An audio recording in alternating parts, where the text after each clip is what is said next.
Esta es la historia de tres hombres misteriosos que viajaron miles de kilómetros siguiendo una estrella para adorar a un bebé que creían era el rey del universo. Trajeron regalos extraños, oro, incienso y mirra. Y luego desaparecieron, nunca más mencionados en la Biblia. ¿Quiénes eran realmente? ¿De dónde vinieron? ¿Eran reyes o magos? ¿Eran tres o más? ¿Cómo se llamaban?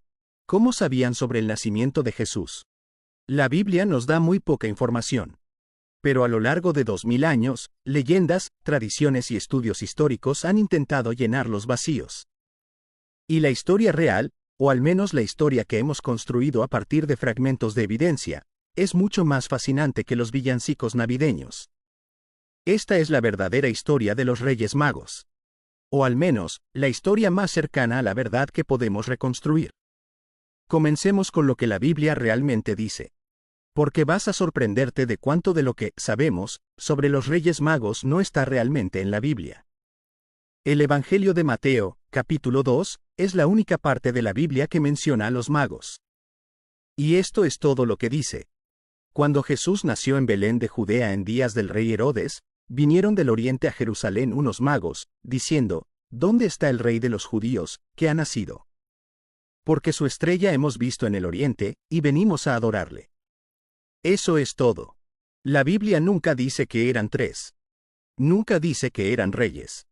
Nunca da sus nombres. Nunca dice que llegaron la noche del nacimiento de Jesús. Nunca dice que había un camello, una estrella que se movía como GPS, o que uno era africano. Todo eso vino después, añadido por tradiciones, leyendas, arte y nuestra imaginación colectiva. Entonces, ¿qué sabemos realmente? La palabra griega usada en el texto original es magoi. En español se traduce como magos. Pero, mago, en ese contexto no significa lo que pensamos hoy. No eran ilusionistas sacando conejos de sombreros. Los magoi eran una clase sacerdotal de Persia, lo que hoy es Irán. Eran astrólogos, sabios, consejeros de reyes. Estudiaban las estrellas, interpretaban sueños, practicaban lo que entonces se consideraba ciencia, astrología, astronomía, medicina, filosofía. Eran respetados, educados, probablemente ricos. Y creían que los movimientos de las estrellas y planetas revelaban eventos importantes en la Tierra, especialmente el nacimiento o muerte de reyes. Entonces, cuando vieron algo extraordinario en el cielo, algo que interpretaron como la señal del nacimiento de un gran rey, hicieron lo que cualquier mago persa haría. Fueron a rendirle homenaje. Pero, ¿qué vieron exactamente en el cielo? ¿Qué era la estrella de Belén? Los astrónomos modernos han propuesto varias teorías. Teoría 1. Era una conjunción planetaria.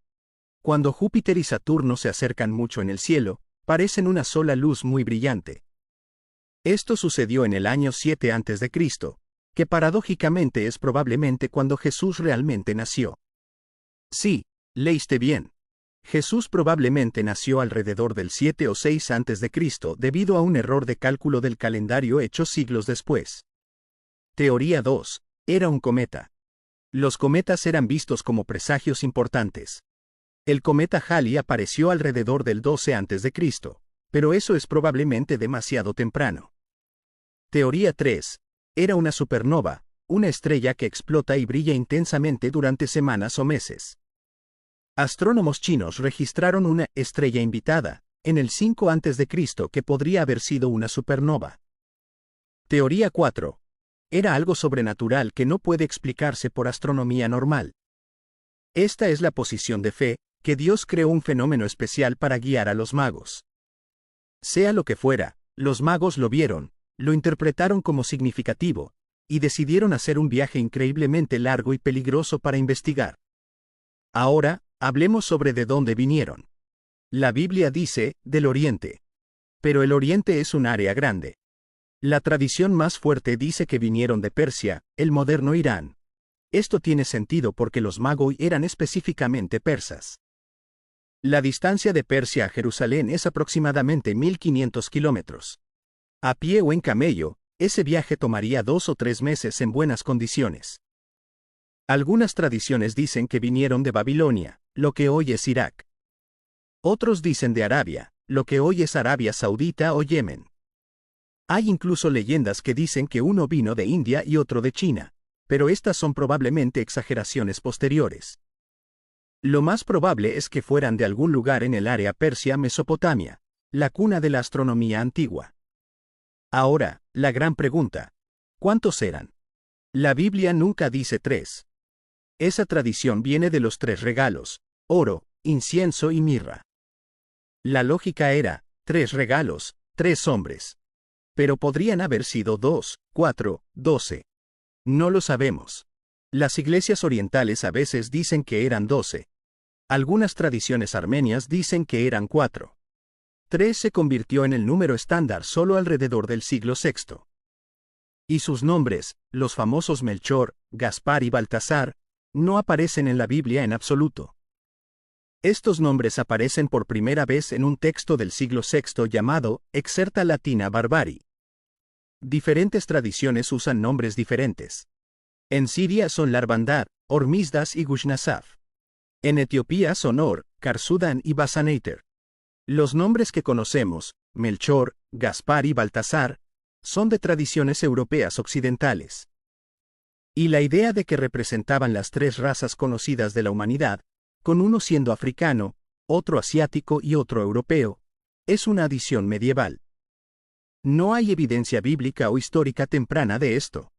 Era una forma de decir que todas las naciones adoraban a Cristo. Entonces, según la Biblia, estos magos, de número desconocido, con nombres desconocidos, llegan a Jerusalén. Y hacen una pregunta peligrosa: ¿dónde está el rey de los judíos que ha nacido? Esta pregunta causa pánico. Porque hay un rey de los judíos, Herodes el Grande. Y Herodes no es el tipo de persona que quieres hacer enojar. Herodes el Grande gobernó Judea del 37 al 4 a.C. Era vasallo de Roma, puesto en el trono por los romanos. Era brillante, brutal, paranoico. Construyó el magnífico segundo templo en Jerusalén. También asesinó a su esposa, 3 de sus hijos, su suegra, y innumerables otros que percibía como amenazas. El emperador romano Augusto supuestamente dijo que era mejor ser el cerdo de Herodes que su hijo. El chiste funcionaba porque Herodes, siendo judío, no comía cerdo. Entonces el cerdo estaba más seguro que sus propios hijos. Entonces cuando estos extranjeros llegan preguntando sobre un rey recién nacido de los judíos, Herodes ve una amenaza. Un rival. Un pretendiente al trono. Herodes convoca a los sacerdotes principales y escribas judíos. Les pregunta: ¿dónde dicen las profecías que nacerá el Mesías? Ellos le dicen: en Belén de Judea. Porque así está escrito por el profeta: y tú, Belén, de la tierra de Judá, no eres la más pequeña entre los príncipes de Judá, porque de ti saldrá un guiador, que apacentará a mi pueblo Israel. Están citando al profeta Miqueas del Antiguo Testamento. Herodes llama secretamente a los magos. Les pregunta exactamente cuándo apareció la estrella. Luego les dice: id a Belén y averiguad todo sobre ese niño. Y cuando lo encontréis, volved y decídmelo, para que yo también vaya a adorarle. Está mintiendo, por supuesto. Herodes no quiere adorar al niño.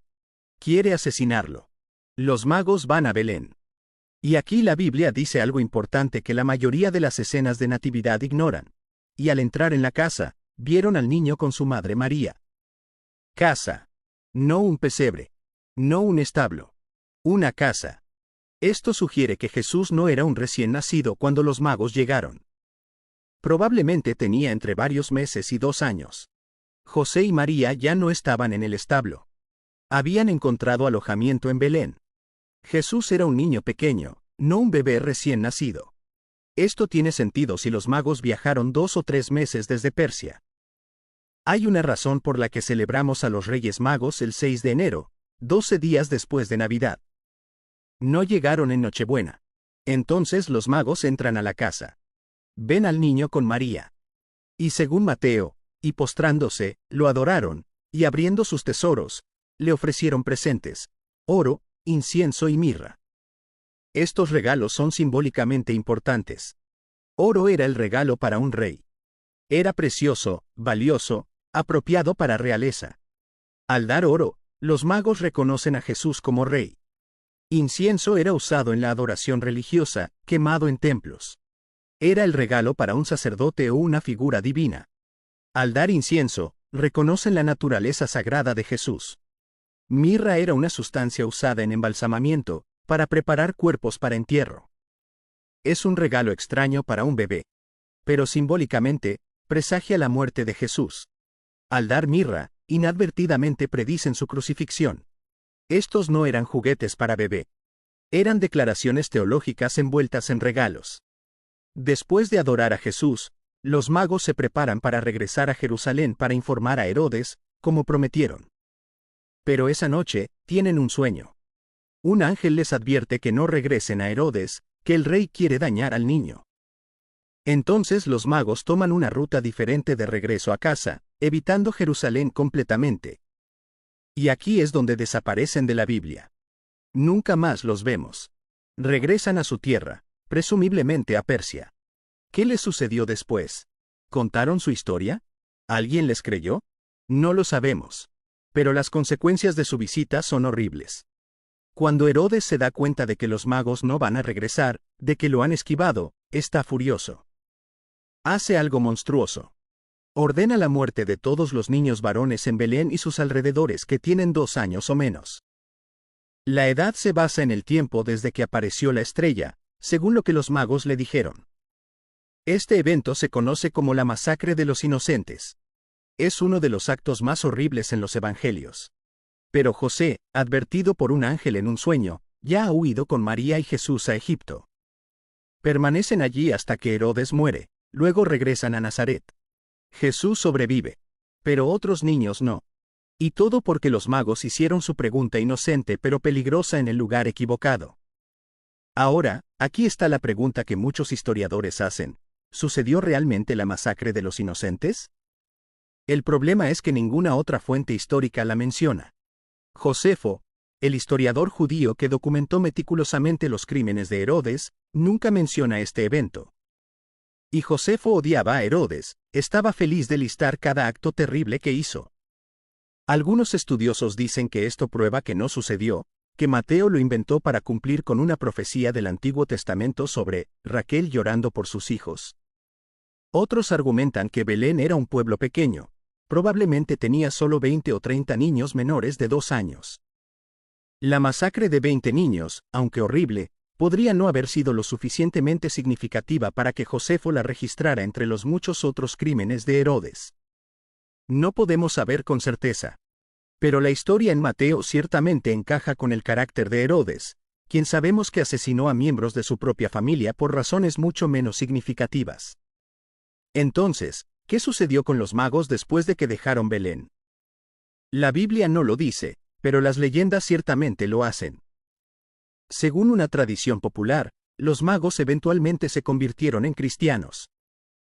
Algunos dicen que fueron bautizados por el apóstol Tomás años después cuando estaba misionando en el este. Una leyenda dice que los 3 se convirtieron en obispos y murieron como mártires. Otra leyenda, registrada en el siglo XIV en un texto llamado Historia de los 3 Reyes, de John of Hildesheim, cuenta que los magos fueron encontrados por el apóstol Tomás en India. Tomás los bautizó y los ordenó como obispos. Años después, se reunieron para celebrar la Navidad juntos. Durante esta reunión, murieron pacíficamente, uno tras otro, y fueron enterrados juntos. Según esta misma leyenda, Santa Elena, la madre del emperador Constantino, encontró sus cuerpos en Persia en el siglo IV. Los llevó a Constantinopla. Más tarde fueron trasladados a Milán, Italia.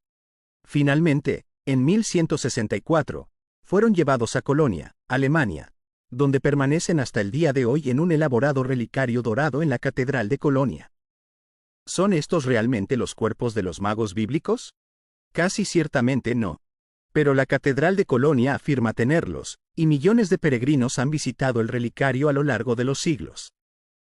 A través de la Edad Media, las historias sobre los magos se expandieron dramáticamente.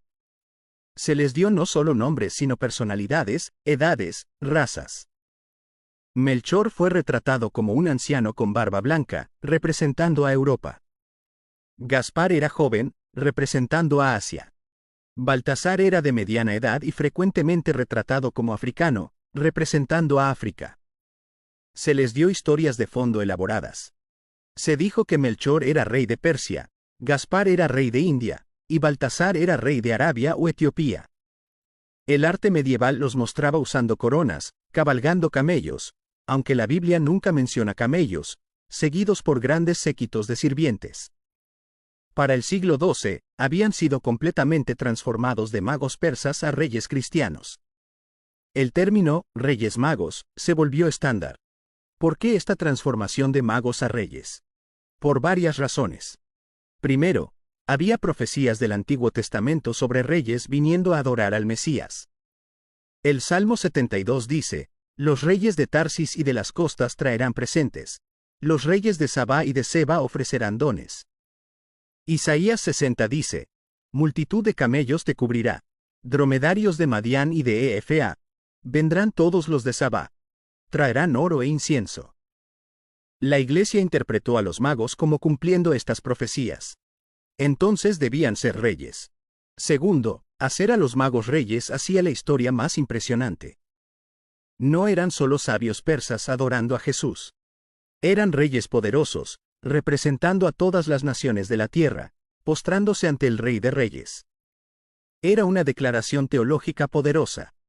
Para el Renacimiento, los Reyes Magos eran una parte masiva de la iconografía navideña. Pintores como Leonardo da Vinci, Botticelli, Rubens, todos pintaron escenas de la adoración de los magos. Estas pinturas mostraban a los reyes en vestimentas elaboradas, con coronas, rodeados de séquitos, presentando sus regalos al niño Jesús. La tradición también se extendió a la cultura popular. En España y América Latina, el Día de Reyes, 6 de enero, se convirtió en el principal día de dar regalos, más importante que la Navidad misma. Los niños dejan sus zapatos afuera la noche del 5 de enero, a veces con pasto o agua para los camellos de los reyes. A la mañana siguiente, encuentran regalos dejados por los Reyes Magos. En España, hay grandes desfiles de Reyes Magos el 6 de enero. Hombres vestidos como los tres reyes cabalgan por las calles en carrozas elaboradas, arrojando dulces a la multitud. Es un evento masivo, festivo, amado por niños. Se come rosca de reyes, un pan dulce con una figura pequeña del niño Jesús escondida dentro. Quien encuentra la figura en su rebanada tiene que organizar una fiesta el 2 de febrero, Día de la Candelaria. Estas tradiciones son tan fuertes en el mundo hispanohablante que muchos niños esperan regalos de los Reyes Magos, no de Santa Claus. O en algunos lugares, reciben regalos ambos días, de Santa el 25 de diciembre y de los Reyes el 6 de enero. Lo cual, honestamente, es un buen arreglo para los niños. Pero, ¿qué hay de verdad en todas estas tradiciones? ¿Qué podemos realmente saber sobre los magos históricos? Muy poco con certeza. Pero podemos hacer algunas conjeturas educadas basadas en lo que sabemos sobre los magos y persas del primer siglo. Probablemente eran zoroastrianos, miembros de la antigua religión persa fundada por el profeta Zoroastro. Los sacerdotes zoroastrianos eran llamados magoi. Estudiaban las estrellas intensivamente, creyendo que los movimientos celestiales revelaban la voluntad divina.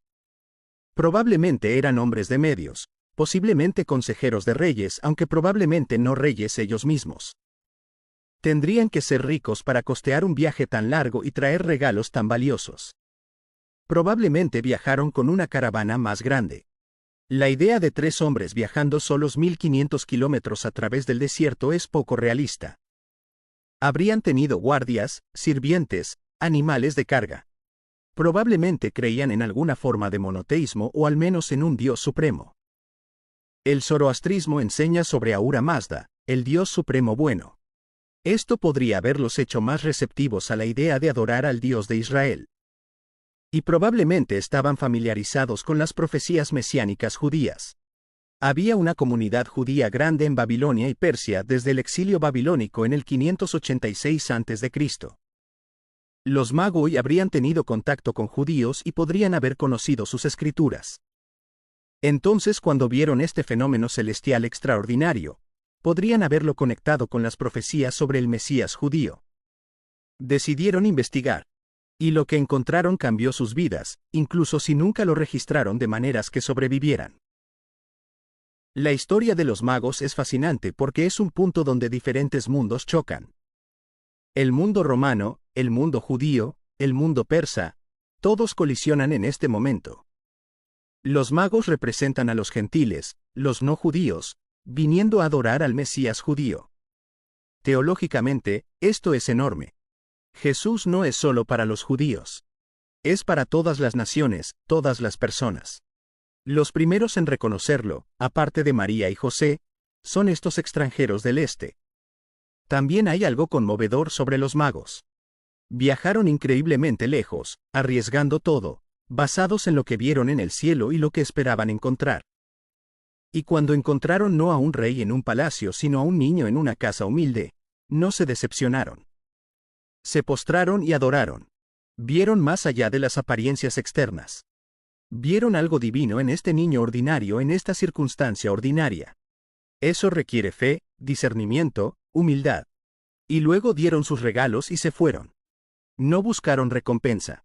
No buscaron posiciones en el nuevo reino. Simplemente adoraron, dieron, y regresaron a casa, sus vidas probablemente cambiadas para siempre pero de maneras que nunca sabremos. Hay una lección en eso. A veces hacemos grandes esfuerzos, tomamos grandes riesgos, viajamos grandes distancias, buscando verdad o significado o algo divino. Y cuando lo encontramos, puede no verse como esperábamos. Puede ser humilde, ordinario, decepcionante a primera vista. La pregunta es, ¿tenemos el discernimiento de los magos para ver lo extraordinario en lo ordinario? ¿Tenemos su disposición para postrarnos y adorar, aunque no haya audiencia, no haya recompensa, solo el acto mismo de reconocer algo más grande que nosotros mismos? Los magos hicieron eso. Y por eso, 2000 años después, aún contamos su historia. Aunque no sepamos sus nombres reales, de dónde vinieron exactamente, o qué les sucedió después, sabemos lo más importante. Cuando vieron la luz, la siguieron. Cuando encontraron al que buscaban, lo adoraron. Y eso es suficiente.